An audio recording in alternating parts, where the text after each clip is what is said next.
Hi everyone, my name is Mrs. Spizzoucco, although you are more than welcome to call me Miss Spiz or Miss S. Today we are going to be looking at the topic of showing and not telling in writing. Now, what do we mean by that, showing and not telling? So the best way that I would like to begin describing what I mean by that to you is actually through a quote by a famous playwright, a Russian playwright by the name of Anton Chekhov. And Mr. Chekhov says, "Don't tell me the moon is shining. Show me the glint of light in the broken glass." And what does he mean by this? Well, from the standpoint of the reader reading a piece of writing, he says, "Don't tell me the moon is shining." So don't tell me that the moon is out. That's kind of very obvious, and it's kind of vague. Instead, show me the glint of light in the broken glass. Instead, show me how you know the moon is out. Describe to me how you know the moon is out. And what he means there is, allow me as the reader to be a part of your world.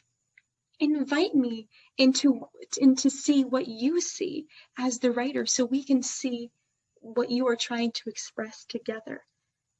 What he's trying to say, and what the whole topic of showing and not telling is it's important that we as writers accurately paint a picture for our readers, so we're able to allow them to come into our world and understand at a more advanced level everything that's occurring. And we do that through describing language.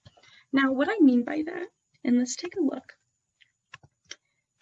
So here's a photo, right? It's of a man. Now, the telling version of this is, the man was very unhappy. This would be the equivalent of saying what Chekhov said, which is, "Don't tell me the moon is shining." So this would be the equivalent of saying the moon is shining. What we want to do is stray away from that, and we want to incorporate the showing version of this. We want to incorporate what Chekhov would say as the glint of light in the broken glass, right?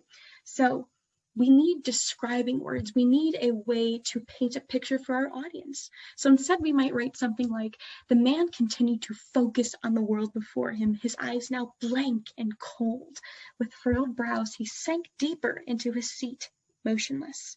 He pursed his lips as if to speak, but never made a sound." Notice the difference between the telling and the showing. Telling just says the man was very unhappy. It's very objective. It doesn't really offer some insight into this individual's life. Whereas showing, we see words such as focus, blank, cold, sank, deeper, motionless, pursed. All those words create a relationship around this character, and they provide us a unique insight into this individual's situation.